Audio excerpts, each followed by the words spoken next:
Hi friends, ఈ ప్రపంచం నుండి దూరంగా ఒక ఐసోలేటెడ్ ప్లేస్ ఉంటుంది. అది ఒక ఒంటరి ద్వీపం అన్నమాట. ఆ ద్వీపంలో కేవలం తల్లి కూతురు మాత్రమే జీవిస్తూ ఉంటారు. అయితే ఈ తల్లి కూతురు ప్రపంచం ఏంటంటే ఆ ద్వీపం చుట్టూ ఉండే నాగదేవతల ఆలయం, ప్రశాంతమైన అక్కడ వాతావరణం, ప్రకృతి, జంతువులు, విశ్వాసం. అంతే. ప్రస్తుతం ఉన్న ఆధునిక ప్రపంచపు తాకిడి ఏమాత్రం లేకుండా ప్రశాంతంగా వాళ్ళ జీవితం గడిపేస్తూ ఉంటారు. కానీ ఒక చిన్న పురుక్కాటు ఆ ఒంటరి జీవితం మొత్తాన్ని కూల్చేస్తుంది. సినిమా నేమ్ వచ్చి theatre the myth of reality. ఈ వీడియోలో మనం ఈ మూవీ గురించి పూర్తిగా ఎక్స్ప్లెయిన్ చేసుకుందాం. ఈ కథలో ఉన్న అర్థాలు, థీమ్స్ రివ్యూ రూపంలో మీ ముందు పెట్టబోతున్నాను. అయితే ఈ కథలోనికి వెళ్ళబోయే ముందుగా నా సబ్స్క్రైబర్స్ కి ఈ వీడియో చూస్తున్న మీకు థ్యాంక్స్ చెప్పుకుంటూ కథ స్టార్ట్ చేస్తున్నా. కేరళలోని బ్యాక్ వాటర్స్ మధ్యలో ఒక చిన్న ద్వీపం ఉంటుంది. అక్కడ ఇద్దరు మహిళలు నివసిస్తూ ఉంటారన్నమాట. వాళ్ళలో కూతురు మీరా, తల్లి శారదమ్మ. వీరిద్దరూ ఓ గొప్ప వైద్య వంశానికి చెందిన వారసులు అన్నమాట. వీళ్ళ పూర్వీకులు పాముకాటు నివారణలో ప్రసిద్ధి చెందిన వారు. అయితే వీళ్ళుండే ద్వీపంలో ఒక నాగదేవతల ఆలయం ఉంటుంది. వీళ్ళిద్దరూ ఆ ఆలయం చుట్టే వీరి జీవితాన్ని నిర్మించుకుంటారు. ప్రతిరోజు పూజలు, వ్యవసాయం, జంతువులతో కలిసి జీవించడం, ఇదే వాళ్ళ ప్రపంచం. ఈ తల్లి కూతురిద్దరూ వీళ్ళు నిర్మించుకున్న ఈ చిన్ని ప్రపంచంలోనే చాలా హ్యాపీగా లైఫ్ లీడ్ చేస్తూ ఉంటారు. వీళ్ళుండే ఈ ప్రధాన భూభాగం నాగరికత నుండి దూరంగా ఉంటుంది. వీళ్ళకి ఈ మొబైల్లు, మీడియా, సమాజం ఏమీ అవసరం లేదు. వీరికి తోడు ఉండేది ఓన్లీ ప్రకృతి, విశ్వాసం మాత్రమే. అయితే ఈ తల్లి కూతురు బంధం ఎలా ఉంటుందంటే శారదమ్మకు మీరా మాత్రమే ప్రపంచం, మీరాకు తల్లి మాత్రమే ఆధారం. ఈ బంధం ప్రేమతో నిండింది, కానీ అదే సమయంలో నియంత్రణ కూడా ఉంటుంది.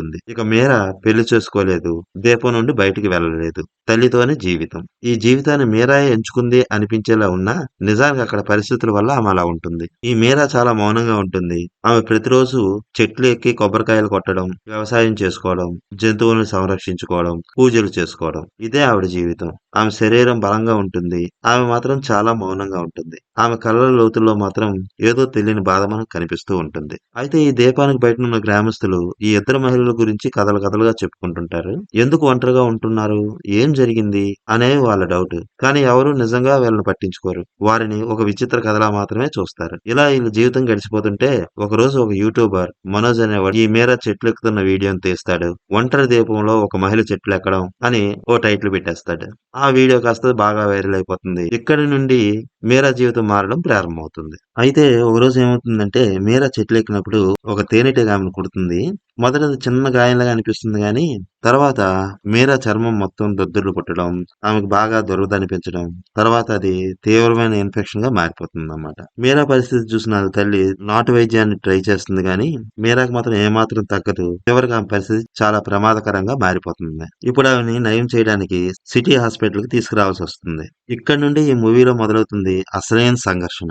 విశ్వాసం వెసర్స్ శాస్త్రం. ముందు మీరా వాళ్ళ తల్లి విశ్వాసం గురించి మనం మాట్లాడుకుందాం. శారదమ్మ నమ్మకం ఏంటంటే మనల్ని మన నాగదేవతలు కాపాడుతారు అని. ఆమె సాంప్రదాయ మూలికలు వాడుతుంది. ఆధునిక వైద్యం వద్దు అనుకుంటుంది. ఎందుకంటే వాళ్ళ కుటుంబం మొత్తం సాంప్రదాయ వైద్యులే కాబట్టి. అంతేకాదు వీళ్ళకి పాము కాటు నయం చేసే జ్ఞానం కూడా ఉంది. అందుకే ఆమె మందుల వల్ల వాళ్ళ కూతురు ఖచ్చితంగా నయమైపోతుందనే బలమైన విశ్వాసం ఉంటుంది. కానీ ఇప్పుడు తప్పనిసరి ఈ తల్లి కూతురు ఇద్దరు ఆధునిక ప్రపంచంలో కాలు పెట్టాల్సి వచ్చింది. ఇక్కడి నుంచి వీళ్ళ పరిస్థితులు ఎలా ఉన్నాయనేది మరి కొంచెం డీప్ గా ఎక్స్ప్లెయిన్ చేసుకుందాం. మీరా వీడియో వైరల్ అయింది కదా, తర్వాత నుండి సోషల్ మీడియా, యాక్టివిస్టులు, ఎన్జిఓలు, డాక్టర్లు, విరాళాలు, వీటి చుట్టే ఇక నుంచి కథంతా నడుస్తూ ఉంటుంది. ఇప్పటి వరకు వీళ్ళ ఈ ఒంటరి జీవితం కాస్త ఒక పబ్లిక్ ప్రదర్శనలా మారిపోతుంది. ఇప్పుడు వీళ్ళందరి చూపులు ఈ ద్వీపం చుట్టే తిరుగుతుంటాయి అన్నమాట. ఇంక ఈ మీరా బాధ పరిస్థితి ఏంటి అంటే ఆమెకు చికిత్స చేయాలంటే కోట్లలో డబ్బు ఖర్చు అవుతుంది. అందుకనే సమాజం స్పందిస్తుంది. క్రౌడ్ ఫండింగ్ వస్తుంది. సెలబ్రిటీస్ పోస్టులు చేస్తారు, విరాళాలు ఇస్తారు. పబ్లిక్ నుండి మంచి రెస్పాన్సే వస్తుంది. అయితే ఇక్కడే ఈ సినిమా అందరినీ ఒక క్వశ్చన్ చేస్తుంది. సహాయం అంటే దయ చూపించడమా లేక ప్రచారం చేసుకోవడమా? అయితే ఈ మూవీలో మీరా శరీరం ఒక ప్రధాన అంశంగా మారిపోతుంది. ఆమెది శ్రమతో కూడిన బలమైన శరీరం. దాంతో పాటు ఆమెకి లైంగిక కోరికలు కూడా ఎక్కువే. వీటికి కూడా కొన్ని కారణాలు లేకపోలేదు. ఆమె గత స్మృతులు ఈ మూవీలో మనకి కొద్దిగా ఆ విషయాన్ని బయటపరుస్తూ ఉంటాయి. అయితే ఈ మూవీలో అడల్ట్ కంటెంట్ గురించి మాట్లాడుకోవాల్సి వస్తే లైంగిక కోరికలు ఎక్కువగా ఉన్న ఈ మీరా వేరే అతనితో ఉండడాన్ని తల్లి ఒకసారి చూసేస్తుంది. ఈ మూవీ మొత్తంలో ఈ సీన్ ఒకటి మాత్రం కొంచెం డిస్టర్బెన్స్ గా ఉంటుంది. ఇక్కడ మూవీ మనకు చెప్తుంది మహిళ శరీరం అనేది ఒకటి పవిత్రత, రెండు కోరిక. ఒక ఐసోలేటెడ్ ప్రదేశంలో తల్లితో పాటు ఒంటరిగా జీవిస్తున్న ఒక పెళ్లి కాని యువతి తన లైంగిక వాంఛలు తీర్చుకోవడం కరెక్టా? తప్పా? అనేది జడ్జ్ చేయడానికి మనమెవరం? ఇక వీళ్ళుండే ద్వీపం గురించి మాట్లాడుకోవాలంటే, ఈ ద్వీపం కేవలం ప్రదేశమే కాదు.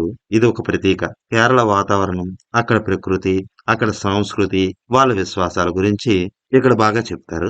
దీంతో పాటు మనం ముఖ్యంగా మాట్లాడుకోవాల్సిన ఇంకో విషయం క్యాపిటలిజం. ఈ క్యాపిటలిజంలో ముఖ్య పాత్రలు ఎవరు వహిస్తారు అంటే డాక్టర్, యాక్టివిస్ట్, మీడియా, బంధువులు. వారందరూ మీరాను కాపాడాలని అంటారు. కానీ సినిమా మాత్రం మనం ప్రశ్నిస్తది కాపాడడం అంటే ఏమిటి అని. తల్లి శారదమ్మకు మీరా మాత్రమే ప్రపంచం. కూతురు ఆసుపత్రిలో ఉన్నప్పుడు తల్లి శారదమ్మ నిస్సహాయంగా అక్కడ ఉండడాన్ని ఈ మూవీలో చాలా బాగా చూపించారు. ముఖ్యంగా ఆమె ఆసుపత్రిలో బాత్రూమ్ ఎలాగ వాడాలో కూడా తెలియని పరిస్థితిలో ఉంటది. ఇంకో పక్క భయం, ఒంటరితనం. ఈ సన్నివేశాలు మాత్రం మనకి హృదయ విదారకంగా మనకు కనిపిస్తాయి. ఇక పెర్ఫార్మెన్స్ విషయానికి వస్తే మీరా పాత్ర మాత్రం అద్భుతం. మౌనంగా నటన సాగిస్తది.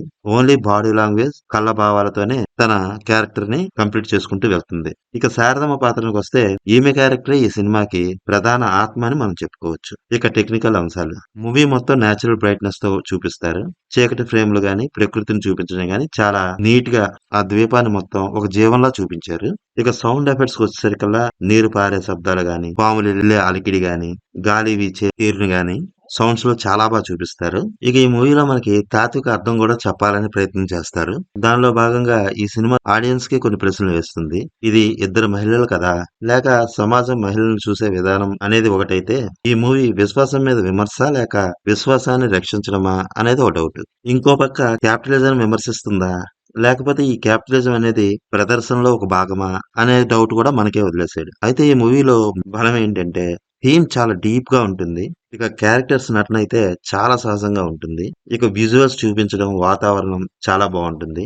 ఈ మూవీ మొత్తం మనల్ని ఆలోచింపచేస్తుంది. అయితే ఈ మూవీలో ఉన్న మెయిన్ ప్రాబ్లం ఏంటంటే మూవీ చాలా నెమ్మదిగా సాగుతుంది. అస్సలు కామెడీ అంటూ ఉండదు. ఎమోషనల్ అటాచ్మెంట్ కూడా చాలా తక్కువగా చూపిస్తాడు. సింపుల్ గా చెప్పాలంటే ఇది ఒక ఆర్ట్ మూవీ. ఫైనల్ గా theatre the myth of reality అనేది ఒక సాధారణ సినిమా మాత్రం కాదు. ఇది ఒక ధ్యాన అనుభవం, తాత్విక కథ, మహిళా జీవితం పరిశీలన, భావోద్వేగం కన్నా ఆలోచన ఎక్కువ. ఆర్ట్ సినిమా అభిమానులకు తప్పకుండా చూడాల్సిన చిత్రం ఇది. ఆల్రెడీ ఈ మూవీ రివ్యూని ఇంతకు ముందు వీడియోలో నేను పెట్టాను. కానీ నా వ్యూవర్ ఒక అతను తన కామెంట్స్ లో నా వీడియోపై తన అభిప్రాయాలను తెలియజేశాడు.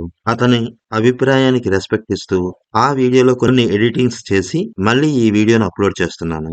మీలో కూడా ఎవరికైనా ఈ వీడియో పైన ఏమైనా అభిప్రాయాలు ఉంటే, మీలో ఎవరైనా ఈ మూవీని ముందుగానే చూసి ఉంటే, ఈ మూవీ పైన మీ అభిప్రాయాలను కూడా కామెంట్స్ రూపంలో తెలియజేయాల్సిందిగా కోరుకుంటున్నాను. నా ఈ వీడియో ఎక్స్ప్లెనేషన్ మీకు కానీ నచ్చితే ఖచ్చితంగా ఒక లైక్ చేయండి. మీ ఫ్రెండ్స్ ఎవరైనా ఉంటే వారికి షేర్ చేయండి.